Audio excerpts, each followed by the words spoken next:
No programa A Hora e a Vez da Pequena Empresa de hoje, você vai ver.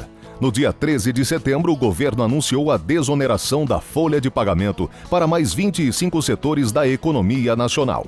Tais medidas demonstram uma preocupação das autoridades em estimular o desenvolvimento e a competitividade do Brasil. Acompanhe mais detalhes sobre o assunto com o Dr. Marcos Tavares. Com o passar do tempo, as encomendas começam a aumentar e o empresário se depara com um problema: como criar um sistema eficiente de distribuição e satisfazer os clientes. Com as dicas dadas pela professora Rosimari Lopes, você poderá dar fim nesta questão e deixar os seus clientes satisfeitos. No quadro Pequena Notável, conheça uma empresa paulistana que investiu no desenvolvimento de protetores bucais e hoje é favorita entre os campeões do UFC. E ainda, confira a segunda parte da entrevista com o ex-secretário da Receita Federal, Everardo Maciel. Quando diante de dois produtos, um nacional e outro importado, você prefere o importado. Desculpe, mas você fez um mau negócio. Primeiro, porque o nível técnico do Brasil está no mesmo nível dos produtos internacionais, às vezes melhor. Depois, porque quando deixa de comprar um produto feito em nosso país, você diminui nosso mercado interno. Resultado, menos empregos, menos oportunidades de trabalho. Prefira sempre produtos fabricados no Brasil. Uma campanha do Sindicato da Micro e Pequena Indústria do Estado de São Paulo. Apoie você também. O MMA é o esporte que mais cresce no mundo. Com cada vez mais adeptos, esse esporte usa um equipamento fundamental. E é esse equipamento que essa pequena empresa de São Paulo produz: protetor bucal.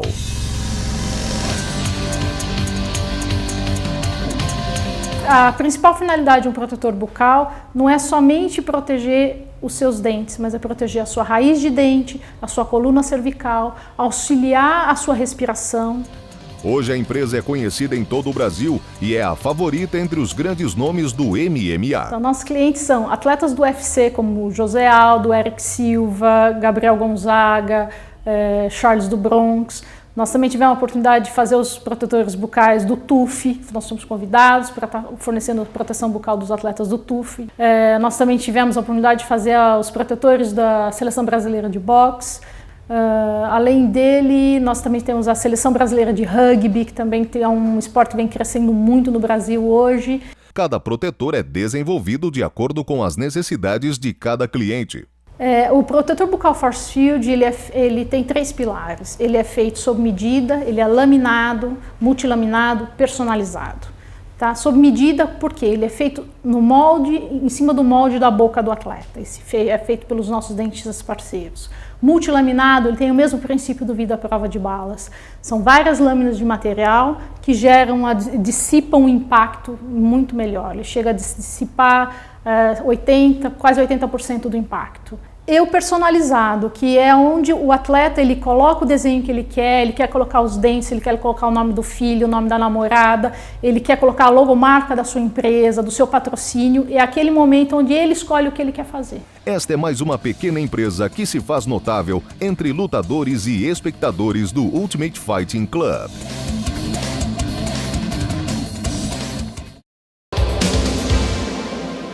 Daqui a pouco, Joseph Cury entrevista Everardo Maciel, ex-secretário da Receita Federal. Não perca! No dia 13 de setembro, o governo anunciou a desoneração da folha de pagamento para mais 25 setores da economia nacional. Tais medidas demonstram uma preocupação das autoridades em estimular o desenvolvimento e a competitividade do Brasil. Acompanhe mais detalhes sobre o assunto com o Dr. Marcos Tavares. O governo federal vem sinalizando com a intenção de desoneração do custo das empresas em todo o setor produtivo, inclusive no que diz respeito aos encargos que incidem sobre a folha de salários. Isso a gente já viu dentro de medidas provisórias e que contemplaram agora como base de cálculo das contribuições previdenciárias, não a folha de salários em si, mas o faturamento das empresas, um pequeno percentual sobre o faturamento. Medida salutar, e todo o setor produtivo vinha pedindo realmente por uma desoneração, pelo menor custo daquilo que incide sobre a folha de salário das empresas. O problema dentro da medida que vem sendo aplicada é que isso está levando a um outro custo, um custo burocrático de controle das empresas. Note que quando se fala que as empresas vão recolher o INSS com base no faturamento, não leva em consideração a atividade produtiva em si da empresa, mas sim quais os produtos que ela fabrica. A vinculação está em função da tabela do imposto de produtos industrializados ou nas normas, nos conceitos de mercadorias do Mercosul, NCM. Portanto, uma empresa que tem um rol de 3, 4 ou 5 produtos distintos vai ter que arcar, em parte, com o INSS calculado sobre o seu faturamento, parte sobre a folha de salários, compensações entre si, compensações entre todas essas sistemáticas e, portanto, um custo agregado dentro dos controles. Há, inclusive, empresas que já fizeram a conta e que, inclusive, a apuração do INSS sobre o seu faturamento e não sobre a sua folha de salário aumentará o custo com esses encargos previdenciários. Portanto, seria melhor que se definisse através dessas medidas não a vinculação ao produto em si, mas ao CNAE, ao Código de Atividade Econômica das Empresas. E outro sim, permitisse que elas fizessem essa opção, declarassem ao início do exercício, em algum período dentro do exercício fiscal, essa apuração, se ela iria efetivamente recolher com base no seu faturamento, com base na folha de salários e sempre tendo em vista a atividade produtiva e não definir por tipo de produto. Imagine-se que isso pode ter alterações mês a mês, como já temos visto, e poderá gerar ainda maior insegurança e sujeitar as empresas a outros custos, a outros ônus, tanto do ponto de vista burocrático como do ponto de vista fiscal, sendo que elas poderão até mesmo ser autuadas, e aí a elevação desse custo será muito grande. Portanto, o que nós buscamos é a desburocratização, a racionalização dos sistemas tributários, do sistema produtivo e do sistema fiscal. Esse é o trabalho, essa é a busca do CIP.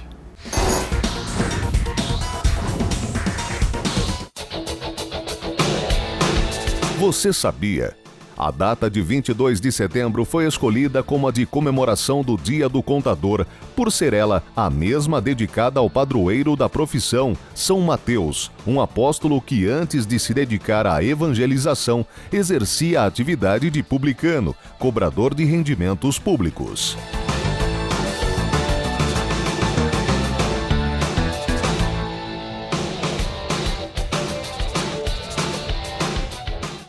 Com o passar do tempo, as encomendas começam a aumentar e o empresário se depara com um problema: como criar um sistema eficiente de distribuição. Afinal de contas, garantir a entrega é tão importante quanto a venda em si. Bom, as micros e pequenas empresas elas podem dinamizar essa logística de distribuição basicamente por uma terceirização, por contratar empresas especializadas para fazer esse serviço por elas. Visto porque esse serviço ele é extremamente necessário, mas ele sairia bastante do negócio central deles, da especialidade, e traria uma série de complicações em termos de gestão, desde investimento, desde veículos, da frota, da gestão das rotas e tudo lá, que uma empresa especializada ela já pode dar conta disso. O empreendedor deverá encontrar uma empresa de confiança e que atenda ao perfil da sua clientela.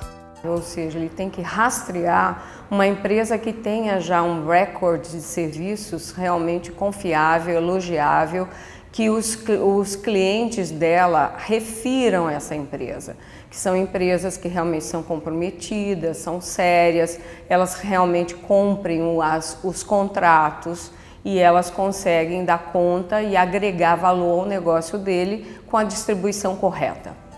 O micro e pequeno empresário deverá ficar atento a alguns pontos no contrato, principalmente deixar claro qual será a infraestrutura oferecida pela transportadora. Você tem que estar previsto também os prazos de entrega, também as responsabilidades de parte a parte, o que é a sua responsabilidade, qual é a responsabilidade da transportadora E também haver alguns itens em caso de, por exemplo, ela não cumpre, ela não consegue entregar, perde o item, ou então entrega com um prazo muito além do necessário, quer dizer, do que é previsto e que você contratou com seu cliente, né? Então essas coisas têm que ser previstas, porque senão depois você vai ser acionado legalmente às vezes e aí você não vai ter cobertura para isso. Através das dicas dadas pela professora, o empreendedor poderá avaliar as suas necessidades, colocar na ponta do lápis os custos e trazer benefícios tanto para o negócio quanto para os clientes.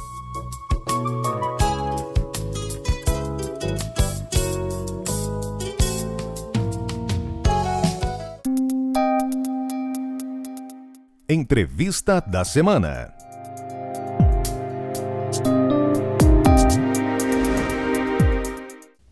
No programa passado, nós estávamos explicando que mais de 3 milhões de brasileiros têm muito a agradecer ao Dr. Everardo Maciel, que foi um dos grandes responsáveis pelo Simples, que hoje é uma referência e tem uma série de problemas.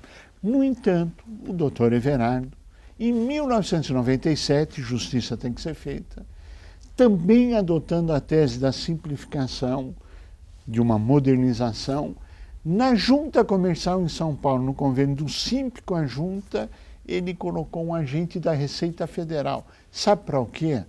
Para sair na hora o então CNPJ, para você ter um sistema simplificado de abertura de empresa. E hoje, voltando ao programa da semana passada, o grande desafio que o Dr. Everardo, como relator de uma comissão, de grandes temas de relevância nacional que terão que ser decididos este ano. É um prazer tê-lo de volta conosco, Dr. Everardo. Bom, antes de responder a sua questão, eu gostaria de fazer uma observação. De fato, em 1997, nós fizemos uma ação integrada permitindo com que o contribuinte se inscrevesse de maneira mais direta em relação à Junta Comercial e à Receita Federal. Fato, isso é muito bom. Mas hoje precisa muito mais. Hoje precisa de uma coisa mais arrojada. Porque o que nós fazíamos era superar um problema que não deveria ter existido. Que problema era esse? É um absurdo que o contribuinte brasileiro, isto só tem no Brasil, o contribuinte é um só, ele seja obrigado a inscrever-se na Junta, na União, no Estado e no município. É verdade. Então, o problema é de outro porte. Teríamos que ter o cadastro único do contribuinte brasileiro. Essa foi a pretensão original do CNPJ, o cadastro nacional, não era federal, É verdade, nacional. da pessoa jurídica. E nós não tivemos êxito por conta de um traço da cultura federalista brasileira, que consiste no seguinte: todos desconfiam de todos. Então eu tentei fazer isso, mas pude perceber claramente que a União desconfiava dos estados e dos municípios, os estados desconfiavam da União e dos municípios, e o município, por sua vez, desconfiava da União e dos estados. Então a desconfiança é um traço do federalismo brasileiro. Então precisa que uma norma de força, de cima para baixo, Código Tributário Nacional, estabeleça que as pessoas jurídicas se sujeitam a um cadastro único no país. Seria ótimo. Pois bem, esta proposição, junto com as questões que foram inicialmente tratadas pela comissão de especialistas nomeada pelo Senado Federal, vai ser feita uma proposta exatamente nesse sentido. Que bom. Pela alteração do Código Tributário Nacional, dizendo que os contribuintes brasileiros se sujeitarão, as pessoas jurídicas, se sujeitarão a um cadastro único de âmbito nacional, vedado qualquer outro tipo de cadastro, vedado qualquer outro tipo de criatividade perniciosa. Que ótimo. E deverá ser aprovado esse ano também? Eu não sei. Quer dizer, se o Senado... Nossa comissão tem natureza propositiva. Sim. Quer dizer, nossa intenção é propor. Sim, claro. E aí, quando termina a proposição, terminou o nosso trabalho. Claro. Porque o Senado, então, e o Congresso, a Câmara, portanto, em seguida, vai se debruçar e vai dar curso ou não curso. Mas como a nossa responsabilidade é de apresentar soluções para essas questões, nós estamos tratando de todas. Tratando da guerra fiscal do ISS. Eu vejo que, com muita frequência, tentando enfrentar um problema real, que é guerra fiscal, é curioso que, frequentemente, a vítima é o contribuinte. Como é que a vítima é o contribuinte? Por exemplo, a guerra fiscal entre os municípios. E não tenho dúvida disso. Existe. Isto é errado? Sim, é errado. Porque a tributação devia ser uniforme, homogênea, etc, etc. Mas por que obrigar um contribuinte fora de sua jurisdição a se inscrever na jurisdição de um determinado município sob pena dele ser tributado 2 vezes? Isto é confisco, vedado pela Constituição. Mas ocorre. Ocorre, tem ocorrido e tem pérolas disso. Eu não posso deixar de citar um município importante, que não é São Paulo, que estabelece as seguintes regras. É obrigado a inscrever-se com as seguintes exigências. Tem que apresentar a conta de luz dos 6 últimos meses. E se ele foi inscrito naquele momento? A conta de luz, a conta de energia elétrica dos 6 últimos meses. Ele tem que apresentar o contrato social e todas as suas alterações reconhecidas em cartório. Ele tem que encaminhar, além disso, uma fotografia do local onde está o estabelecimento e das dependências internas do escritório. Eu não sei o que a pessoa vai fazer com isso. E chega a acontecer a situação e pede com a fotografia do número da rua. Imagine o contribuinte brasileiro quando na rua não tem número. Ele não consegue fazer a fotografia do número simplesmente por uma razão, porque não existe. E isto hoje está em vigor. Está em vigor em várias cidades do Brasil. Isto é um absurdo. É um absurdo. Isto é a via troglodita de solução dos problemas de guerra fiscal, onde a vítima é o contribuinte. E pior, não é o contribuinte que erra, não. É o contribuinte que não erra. É verdade. Uma prática, verdade. Portanto, aberta de confisco. É verdade. É preciso que, quando o Estado estiver tratando os assuntos e exige responsabilidade e atitude moral do contribuinte, que ele também esteja investido de atitude moral. Claro. A moral tributária é do contribuinte e do Estado.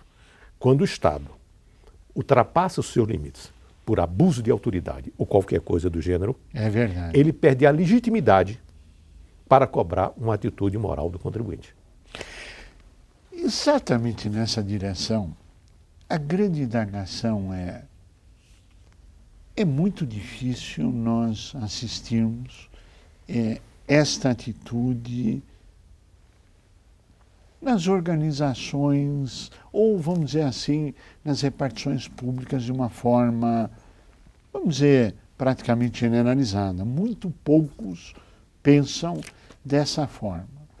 Com toda a sua vivência, com toda a sua bagagem, ao que o senhor atribui a dificuldade dele entender uma coisa tão simples, mas tão importante? Deficiência de cidadania. Deficiência de cidadania. Ou seja, nós temos uma nação de súditos, não de cidadãos. Nós temos um déficit de democracia, temos um déficit de cidadania. Vou dar exemplos disso. Um exemplo positivo, um exemplo negativo. No plano do respeito. Uma ocasião, ao fazer o programa do imposto de renda, nós criamos um modelo simplificado de declaração. Modelo simplificado que se aplica em algumas situações. E eu recebi um telefonema de um jornalista, de maneira muito bem-humorada. Ele disse: secretário, eu queria saber uma coisa. Eu estou diante de uma questão que eu percebi aqui, para o qual eu tenho 3 interpretações. Uma, é um vírus no meu computador. 2, o senhor aprontou uma pegadinha e eu não estou conseguindo descobrir qual é. Terceira, nós entramos no primeiro mundo e não me avisaram que entraram no primeiro mundo. Eu ri, evidentemente. Eu disse: mas qual é a história? E ele explicou: porque eu fui fazer minha declaração pelo modelo completo e recebi uma advertência no programa do Imposto de Renda da Receita Federal que, se eu fizesse pelo modelo simplificado, iria pagar menos imposto. Que fantástico. É um gesto de cidadania. Claro. Eu estou assim, nós estamos socializando o planejamento tributário. Todos, não precisa perguntar a ninguém, não. Claro. O fisco cuida disso. Isso confere legitimidade. Claro. Quando confere legitimidade, a pessoa diz: não, eu estou lidando com alguém que vai me tratar com respeito. Claro. E ao tratar com respeito, começa a estabelecer uma relação cidadania. Já agora no plano inverso. As pessoas se queixam, e não sem razão, da elevada carga tributária. Eu costumo dizer sempre o seguinte: quem faz carga tributária não é imposto. Quem faz carga tributária é despesa. A carga tributária brasileira é alta? Eu digo nem alta nem baixa, é do tamanho da despesa.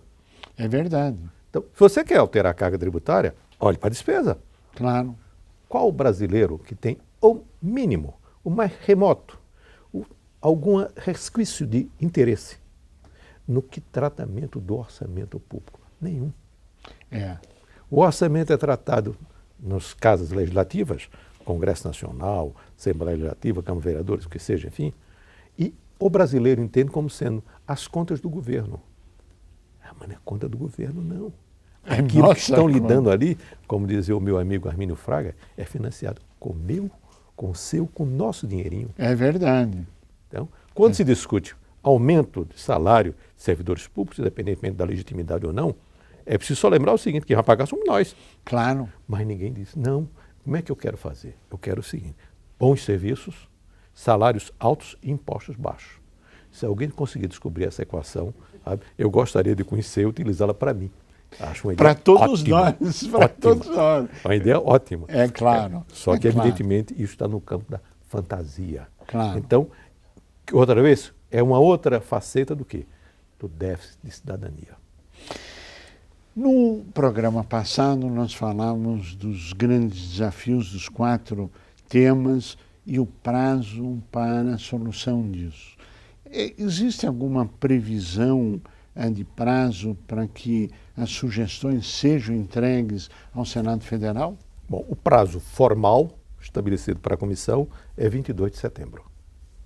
Bom, nós vamos entregar antes de 22 de setembro um conjunto de soluções articuladas, antes do prazo, portanto, dizendo a nossa visão, que está sendo construída, que eu diria, por unanimidade, dentro da comissão, apresentando uma solução equilibrada com tratamento conjunto, com alguns princípios essenciais.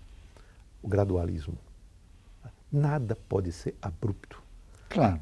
Como dizia Einstein, não existem interações instantâneas na natureza. É verdade. Também não existe nas relações sociais. Claro. Então, as coisas se passam com gradualismo.